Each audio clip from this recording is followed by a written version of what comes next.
জনের সাথে এই ঘরে ছিল পুতুলটা, ঘরে পুতুল সিঁড়ি, ওই ঘরটা। হে আপু, কি রে, কি করছিস? এই ওদিকে কি দেখছিস রে অপু? ওদিকে কি আছে? অপর্ণা, তুমি ঠিক আছো? স্যার, ওর হাতটা তো একদম ঠান্ডা হয়ে গেছে, কি শরীর মনে হয় খারাপ করছে। কি রে? ওকে নিচে নিয়ে আসুন, নিচে এনে বসান, ঠিক হয়ে যাবে। আয় মা, আয় নিচে, নিচে বসবি। আয়, কি দেখছিস শুনতে পারবে? ওদিকে কি আছে? চল, আয় আয় আয় মা, আয় আস্তে আস্তে। ঘামছিস কেন এরকম অপু?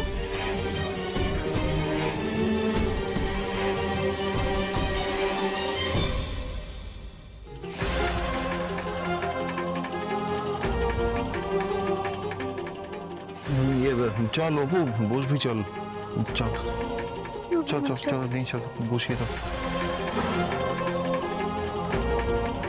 এসবের কি মাঠে অপর্ণার সঙ্গে দেখা হওয়া, আজ এই বাড়িতে এসে ওর এরকম অদ্ভুত আচরণ, এসব। জলটা খা, না জল খা। হঠাৎ এসব কি হলো? ওর কি সত্যি কিছু হয়েছে নাকি নাটক করছে? কিন্তু নাটক করি বা কি লাভ? কিরে, এখন একটু ঠিক লাগছে তো? ভালো আছিস? আরে, এখানে আসার পর থেকে এরকম অদ্ভুত আচরণ করছে, যেন নিজের মধ্যে নেই। তুই ঠিক আছিস? ঠিক আছি। আপনারা টেনশন করবেন না।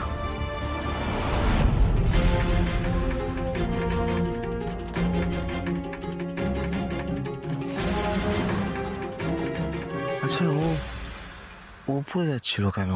মানে ও তো আমাদের বাড়িতে প্রথমবার এসছে, ও তো কিছু জানে না, তাহলে হঠাৎ করে উপরে, মানে বুঝতে পারছি না। বেচারি মীরা এমনিতেই অপর্ণাকে নিয়ে যাবে, তারপর এইসব কথা শুনে ওর উপর দিয়ে যে কি যাচ্ছে। কি হলো, তুমি হাসছো কেন? অপরাধ একটা হলো আর তুমি হাসছো, কি গো তুমি? না না না, এই ব্যাপারের জন্য না, মানে এমনি এমনি একটা হাসি পেল। সতীনাথ বাবু এখন ঠিক আছে তো? হ্যাঁ, বলছে তো ঠিক আছে। কেন যাচ্ছিলাম উপরে? কি হচ্ছে? অদ্ভুত, সবটাই ভীষণ অদ্ভুত।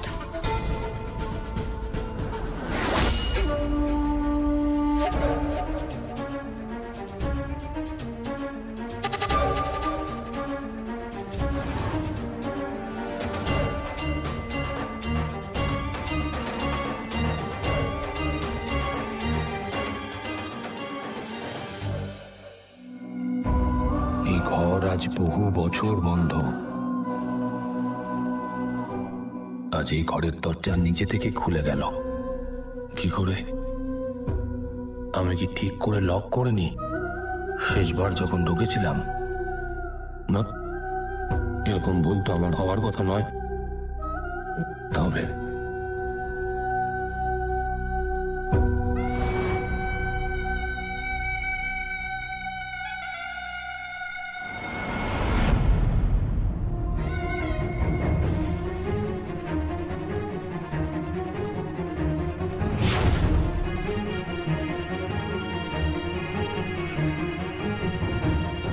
দুঃখিত, মানে পুজোর দিনে এরকম। পুজোর সময় শেষ হয়ে যায়নি অপর্ণা?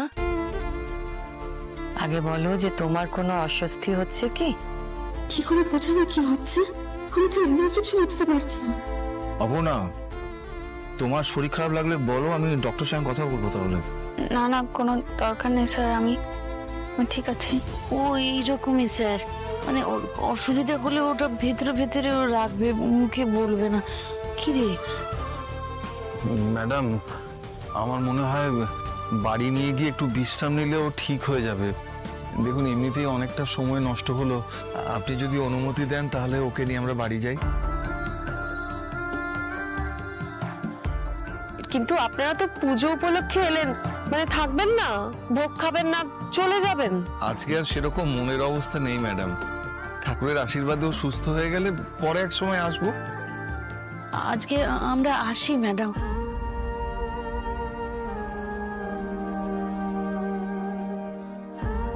ডিসকাস্টিং এলিমেন্ট সব।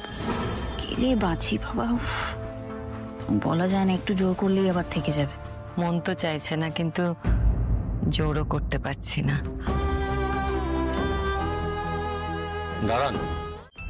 কে ফোন করেছে রে? আর্য স্যার। হ্যাঁ স্যার। কোথায় আছো তোমরা? আমরা তো রাস্তায়। তোমরা যেখানে আছো সেখানে দাঁড়াও, আমি আসছি। না মানে আপনি শুধু শুধু কেন? আমি আসছি, আমি তোমাদের বাড়ি ছেড়ে দিয়ে আসবো। স্যার আমরা ক্যাবে আছি, মাঝ রাস্তায় তো গাড়িটা দাঁড় করানোর কোনো মানেই হয় না, তাই না? ওরকম ভাবে কথা বলিস না একটু। হ্যাঁ স্যার, আপনি এত চিন্তা করবেন না। আপনি যে আপনার জুনিয়র স্টাফের খোঁজ নিচ্ছেন, এটাই তো আমার কাছে অনেক। এত চিন্তা করার কিছু নেই, আমরা ঠিক পৌঁছে যাব। কিভাবে কথা বলিস শুধু এত বড় মানুষটার সঙ্গে? হ্যাঁ অপু,